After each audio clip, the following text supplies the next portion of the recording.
Good morning, everybody. I'm glad to see everybody this morning. Really glad it's a Friday. I have to be honest. I'm ready for that. And I'm super excited to introduce our speaker today. Today is our 32nd installment of the Exchange series. And we are looking forward to discussing how to systemize and scale by documenting what you do. We're excited to welcome our newest strategic alliance partner, Elizabeth Yarborough with Untangled, and notably, Elizabeth is also associated with Trainual, and she'll mention a little bit more than that, but you all may have seen earlier this year that Trainual has a global strategic partnership with EO. So there's a lot of synergies here that are going to bring some real value to our members. Elizabeth started her business in Nashville in 2011, her first business, a food truck named Retro Snow, which I think was a great name. Before selling to her partners in 2019, she says she learned the hard way about the importance of documenting everything. So she now works with other business owners to help them build and strengthen their systems and scale by documenting what they do. Through her partnership with Trainual and through EO Global, there's a sort of an extra value, if they will. And Elizabeth, when you get into it, you can tell us about the Trainual partnership with EO, because it's a significant benefit for business owners in EO compared to their other clients. So a nice opportunity for us there. She's going to help us understand how to sort of get clear on what's really going on operationally inside your business, help you train your employees better and faster, and help you manage growth and build a turnkey company that will make you an attractive acquisition target someday.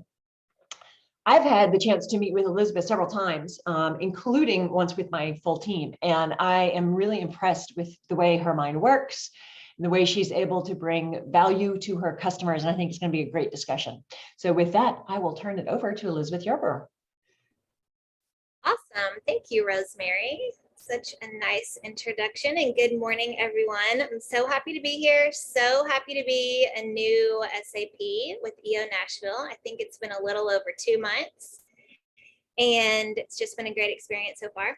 I heard that the events were fun before I joined when I was doing my homework, and they really are. So thank you for making it such a fun time. I'm going to get my screen shared here, and if you all would just let me know if you can hear me okay and see a blue box that says systemize and scale. Everything look right? Okay, good. So just a little bit more about me. I'm not going to repeat everything that Rosemary said because that was a fantastic intro, but I just will tell you why I'm doing this. I started my own business. It was a food truck. Hospitality industry is tough.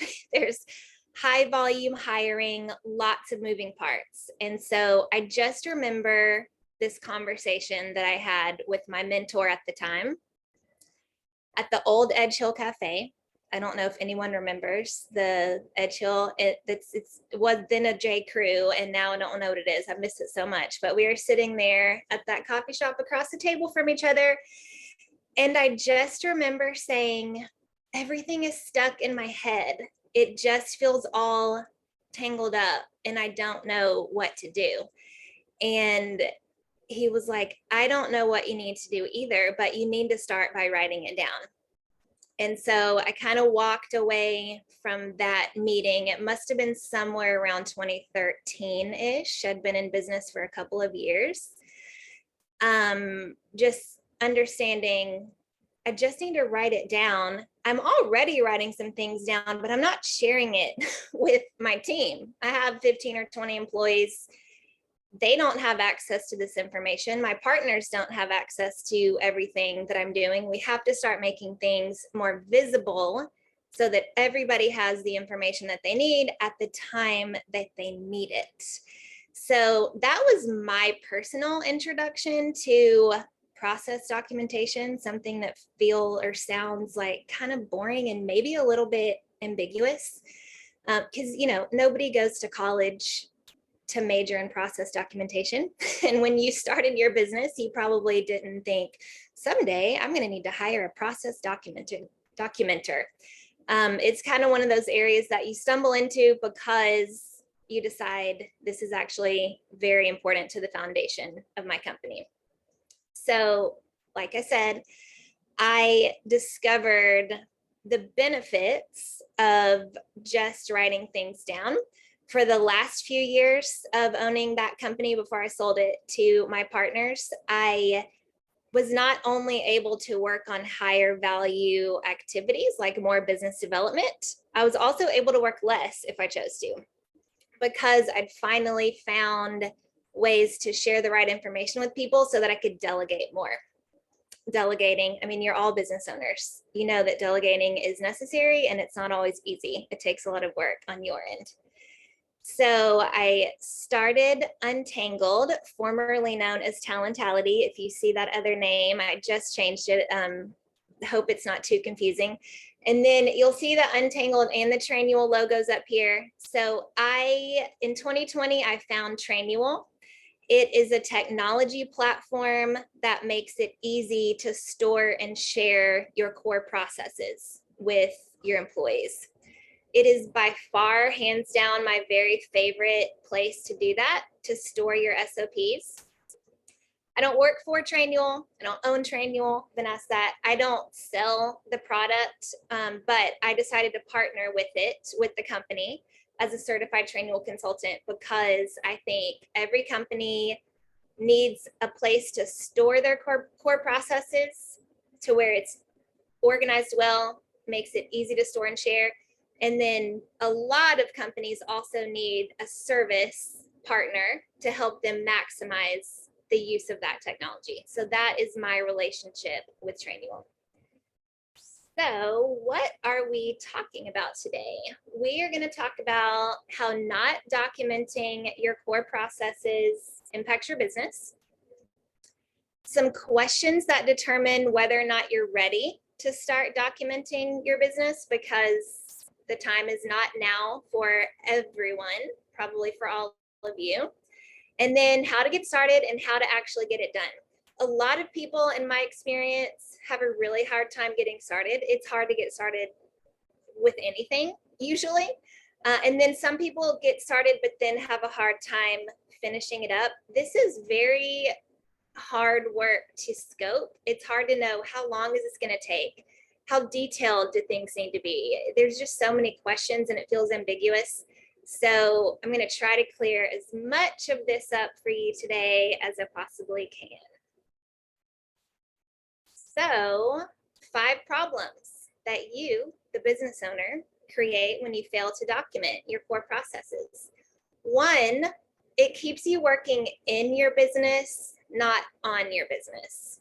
Thank you, eMyth, for this fantastic terminology. I'm sure a lot of you use it a lot. We all have a finite amount of time, right, in our days, 24 hours a day, 7 days a week.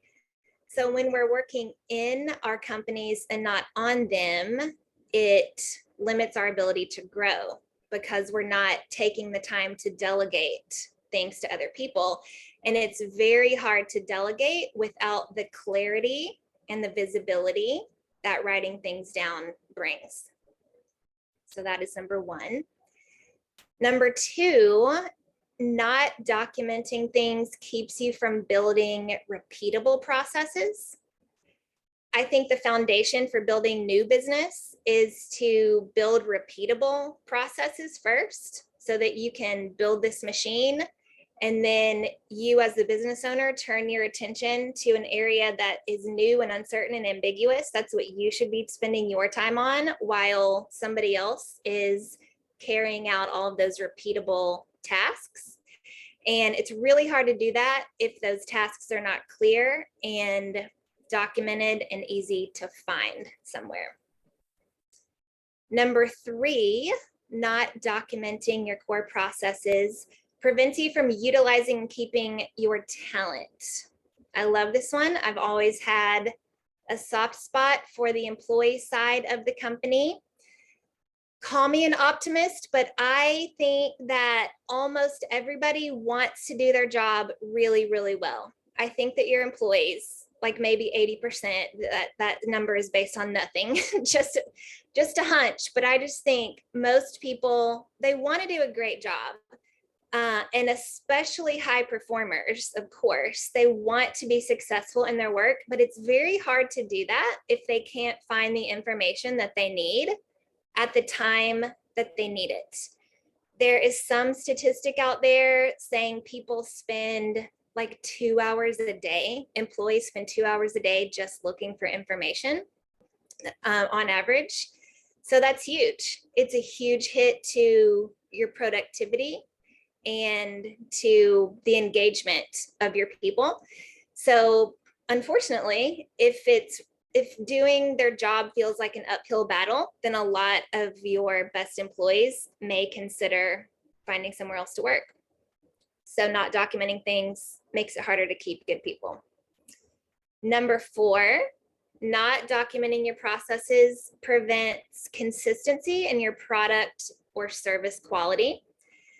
Somebody, or sometimes it might feel like everybody has their own way of doing things, which means that your customer is probably getting a different experience every time they interact with you.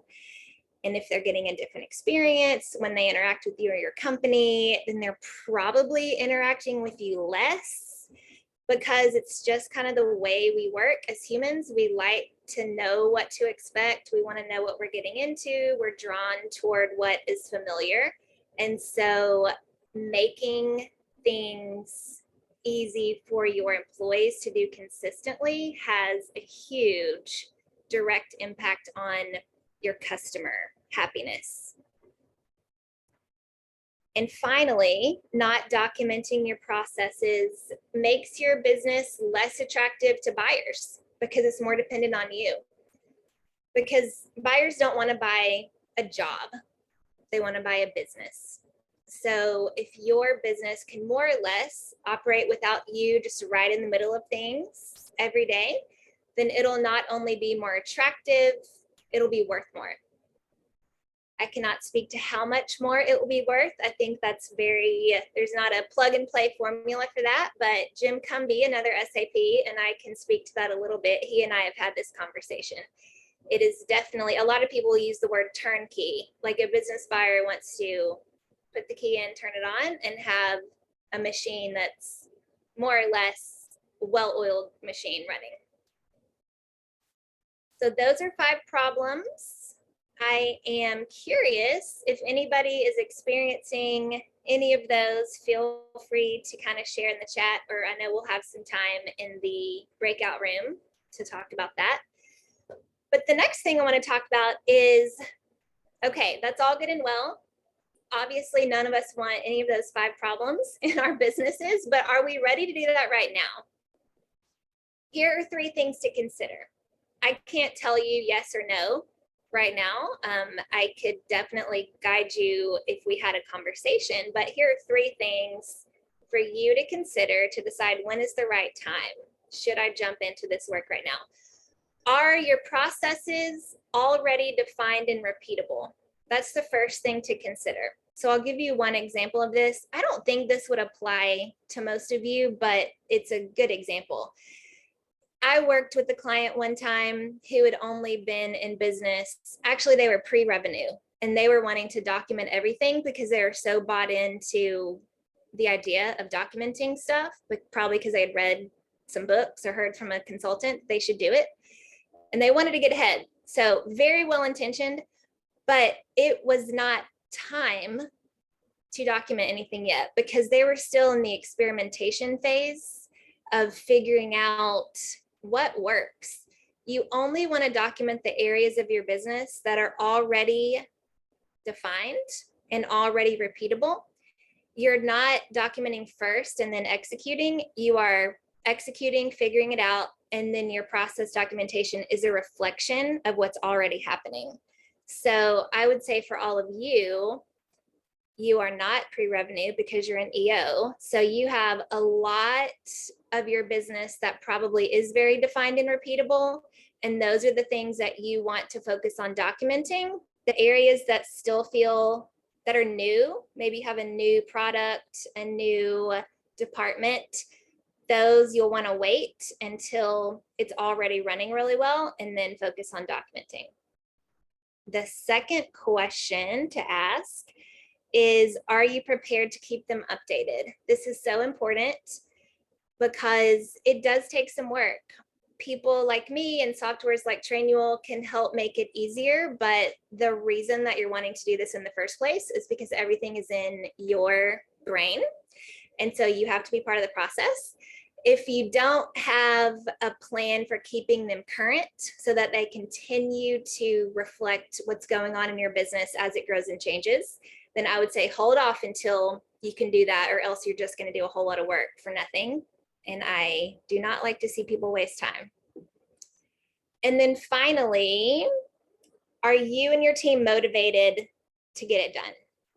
So this is a little bit similar to number 2, but I would say if you're like that past client of mine who they read a book, heard from a consultant, it's a cool thing to do, everybody should be doing this. If that's all it is and there's not a real intrinsic motivation to solve a problem in your business, I would say you're probably not quite ready. Typically, most people that I work with are motivated by hiring. They're about to hire one person or 20 people, and they're not equipped to train them. Or maybe their lifestyle is suffering as the business owner. They're either working way too much, or they're not sleeping at night because they're stressed about something and it just feels like a tangled mess in their head. And so they need to improve their own lifestyle. Or maybe the third reason would be they're preparing to sell their company either 1 year or 10 years down the road. It doesn't matter. They just want to make sure they're taking the steps to sell at the highest price. Okay, from start to finish in 5 easy steps. I probably should have used the word simple here. It doesn't always feel the easiest, but it is a simple thing to do. There can be a very, very clear path for getting this done. You want to make your core process wish list. And I'm going to talk about these in as much detail as I can. I meant to check, what time should I be done with this part? Is it 9:30? 9:30, yes. Okay, great. Right on track. So you want to make your core process wish list first. You want to decide where to store your SOPs. You want to then decide what's most urgent, fill in the details, and build a plan for keeping them current. So a core process wish list is just my way of saying you're building out your outline. You want to see the big picture all at once in a really simple punch list. It is so easy in this work to get started and then get derailed and go down so many rabbit holes. And you find one area of the business, once you start writing it down, you discover, oh, we actually need a lot of process improvement in this area. And maybe you work on that for 6 months and then you're like, where were we? And it just gets very, it can get very chaotic and you can get off track. So I find it most helpful to make your, what I call your wish list, make an outline of everything that you want to document. This could take as little as 20 or 30 minutes. It might take like 90 minutes, but it shouldn't take more than that. And this is just an example of some marketing tasks, some finance areas and operations. So for most companies, probably say all companies, you're going to document 5 different areas: sales, marketing, finance, people, systems or HR, and then operations. So everything is going to kind of fall into one of those 5 buckets and then just keep drilling down until we get to the very specific tasks. So that is number 1. Number 2 you want to decide where to store them.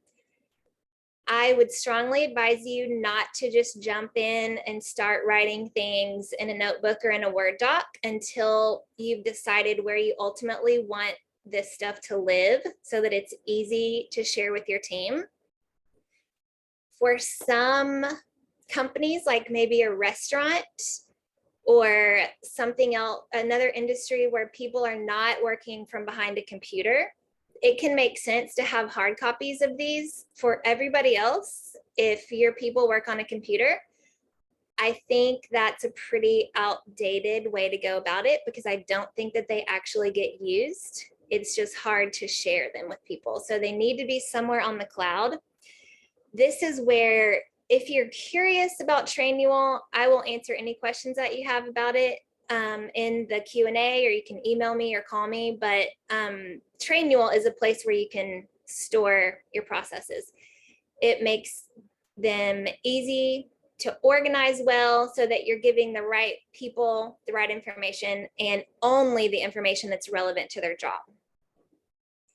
So just some guidelines. You want, wherever you decide to share it or to store it, you want it to be all in one place, easy to access, and then secure, which I think is obvious, more important for some industries than others, but just a consideration. So then step 3 is to decide what's most urgent. That might seem obvious, but again, it is so easy to start and then to get derailed or just to not know where to start. So here are 3 questions to consider. 1, are you hiring for a specific role soon? I mentioned hiring. If you're not prepared to really empower and equip a new employee in their job, or if you think I'm going to have to spend a month with this person every day because I don't have the resources to give them and it's going to be a huge time suck, then that's probably an area to start with. That is an urgent area. Then ask, does one area of your business feel more chaotic? Or number 3, does one area feel more turnkey? You would just choose one or the other, of course, and it would just have a lot to do with your circumstances, your preferences, but does it make more sense for you to kind of go for that low-hanging fruit? Or is there one area of your company that feels so chaotic and you want to do the hard part first and get that under control? Then maybe that is a good area to start with. But the most important part is just start somewhere. Pick an area and get started. So step 4 is to fill in the details. This is the actual writing part. And this is a part where people like me can help a lot and save a lot of time, in addition to just kind of strategizing about how and when to get started. So this is an example. It's not fully fleshed out, of course, but just an example of how this outline starts to get fine-tuned and expanded. So you have marketing, but then what are all of the marketing channels that you use? You have a website, direct mail, events, and you continue drilling down until we are talking about, or we're documenting every single repeatable task that's happening in your company.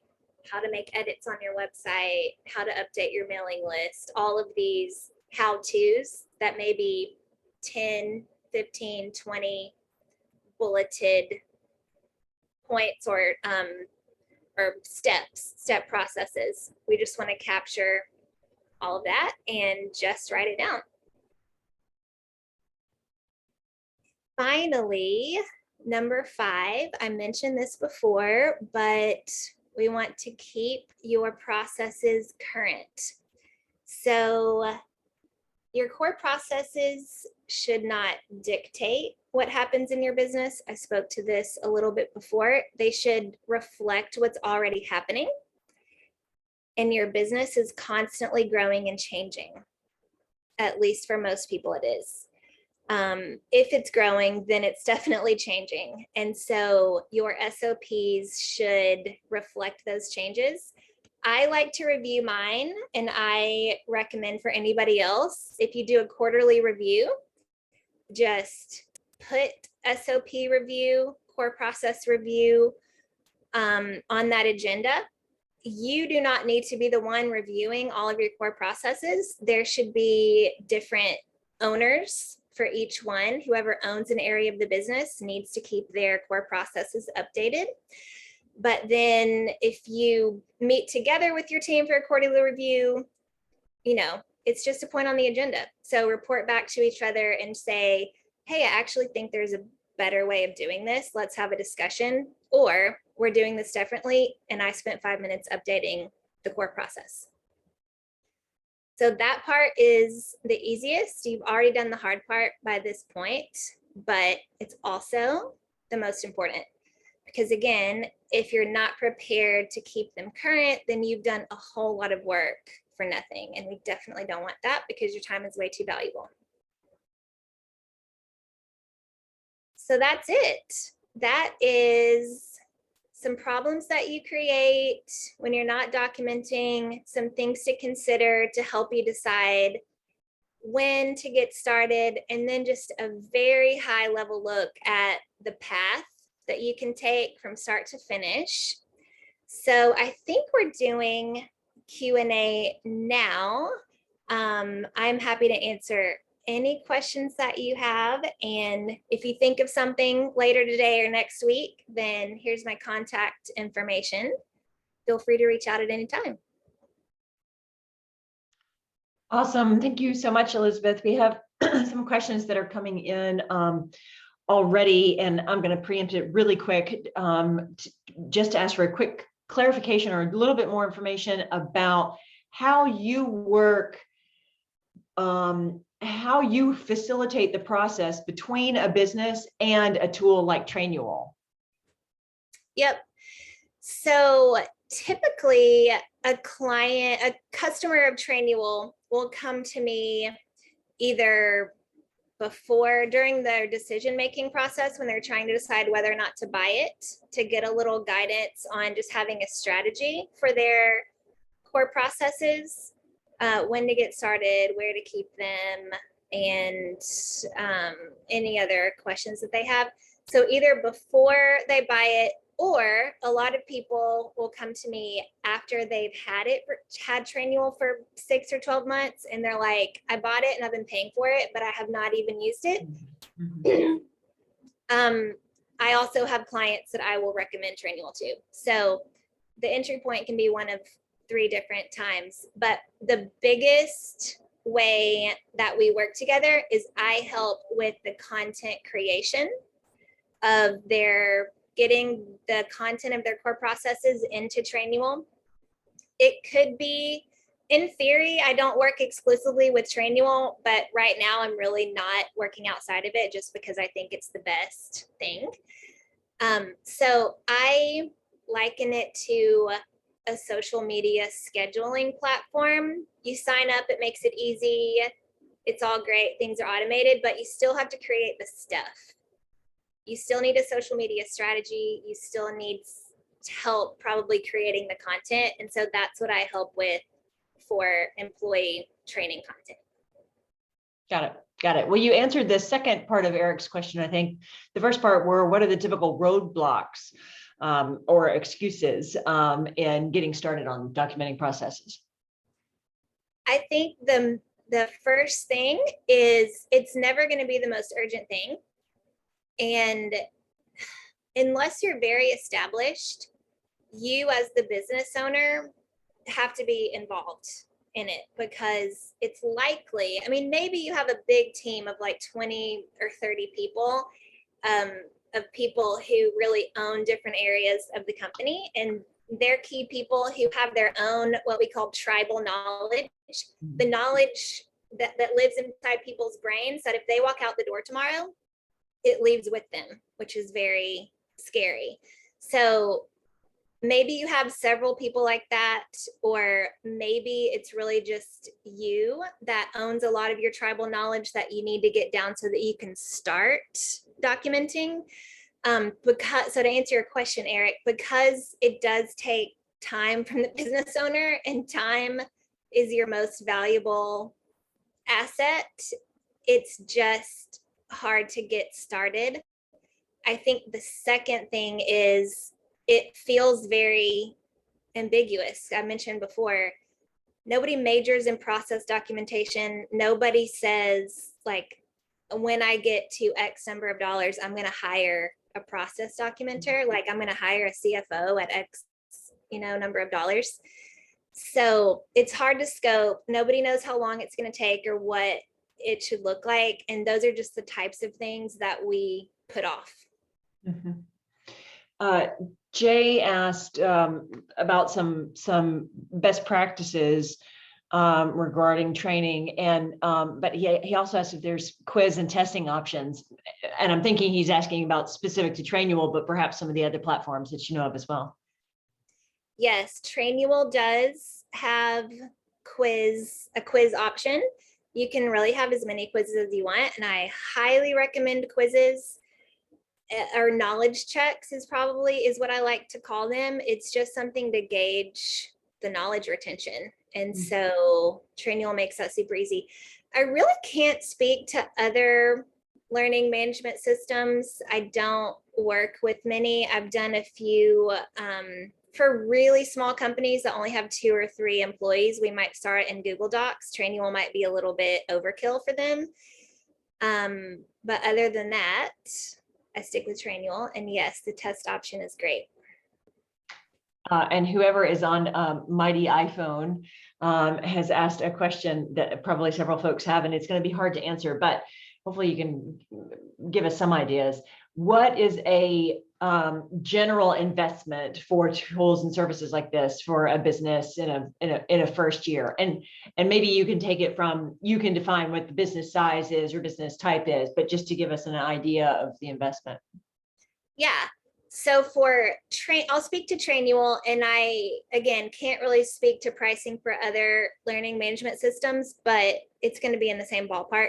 So for the technology, or for Trainual, it's going to be based on employee count. It's going to start at $50 a month.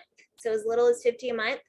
And then it's going to go up to a base of $200 a month, plus like $3 or $4 per employee per user on top of that. So a few thousand a year for like a 25-person employee is for the technology. I think that's what you're asking about. I'll just give you a brief overview. My services, I have some standardized services because you would have the technology, and then if you wanted help implementing the technology, creating the content to load into it, mine is usually a one-time engagement. I give you a really great foundation to get started. If you want my help keeping it updated, great, but you're going to have everything you need to do it yourself from that point forward. So mine, depending on what you need, is going to range from $1,500 to $7,500 as a one-time investment. And Elizabeth, we're talking about training, so that employees can do their jobs, but I'm thinking that includes all type of employees, but correct me if I'm wrong. So can you have parts of, like within Trainual, can you have components or modules that are for, in my case, account executives? And then can you have some that are HR oriented that other people may not even see? Yes. Thank you for asking that. That is one of my favorite features of Trainual, in a way that it's different from, say, a Google Doc. Like, you have a 200-page Google Doc or Word doc in SharePoint or Dropbox or wherever it is. That's great that you have some stuff written down. It's not easy to use, though, necessarily. So short answer, yes. In Trainual, everything is broken up into smaller modules, which makes it much more agile. It's the whole idea of the huge fleet of small ships versus the huge ship that's super hard to turn. You have all these tiny little modules that can be assigned to different people. Some of them may be assigned to everybody, maybe half of them are.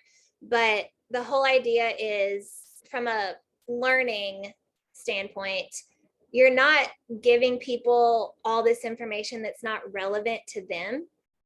That makes it really hard for people to take it all in and think about it like it's important. They're like, why? I don't need to know this. And maybe there's some things that you don't want everybody to know about. So you're able to only assign content to the people who need it.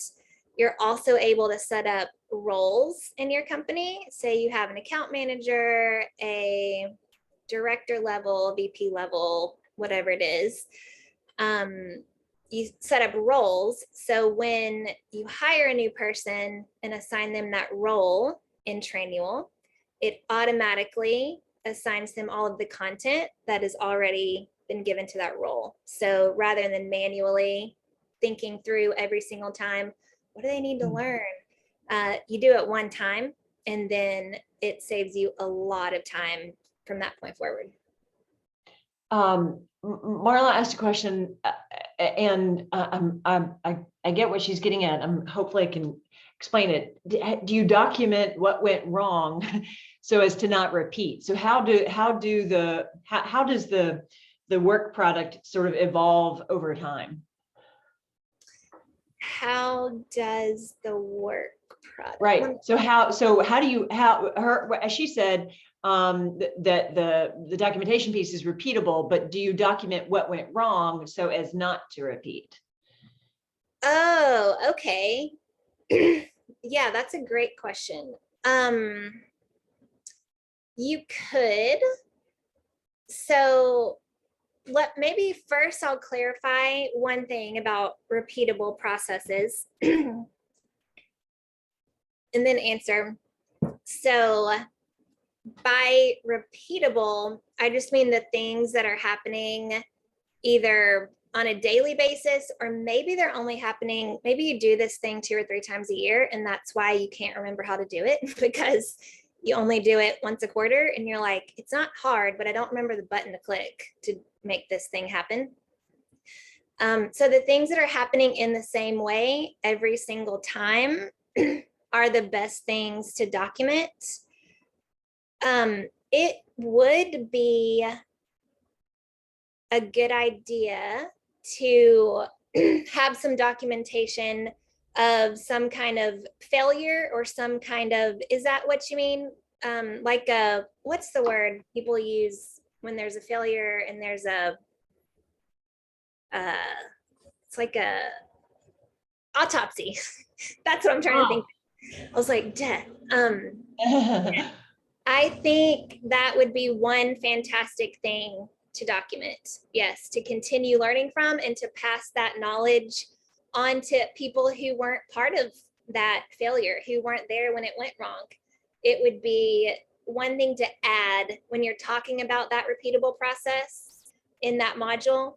Here's what it is, here's why it's important, here's how to do it. And oh, by the way, here are some things not to do that we've already tried. Don't try these, they won't work. And I mean, you mentioned that you need you have to review them and update them and look at them. So hopefully you're sort of catching that as it's happening to some extent. So right, yep. Huge benefit of the review. Yep. Marla, did I capture everybody's questions in the chat before we go to our breakouts? I think it does. Does anybody have something they want to pop on and ask before we transition into the next part? While we have our expert. Everyone is so shy this morning. Oh.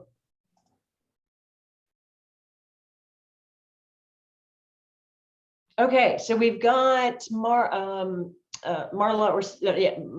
put into the chat 2 questions for our short breakout sessions. What's the one thing that's holding you back from documenting your processes? And that's probably what's the biggest thing, because there might be more than one reason that's been holding you back on it. And the second question, what do you need or currently use to document? What will you change or improve after hearing what we've learned from Elizabeth today? Those questions are in the chat. And before we break out, I'm going to say thank you, Elizabeth, very much for meeting with us this morning. There's information about Elizabeth and Untangled on the EO website. If you're in a forum that, and you think that your forum mates, I noticed some of my forum mates that need to hear this the most are not here today. So we may be in touch here soon, but there's information about her and her presentations on our website. And of course, you can book time with her that way as well. So Marla, Samara, anything else before we go into our breakouts? If everybody would just complete the survey, the link is in there. And I will go ahead and send us to breakouts, and we'll be in there about a little less than 15 minutes, and then we'll bring you right back to share your findings. So here we go. Thank you, Elizabeth. Thank you so much.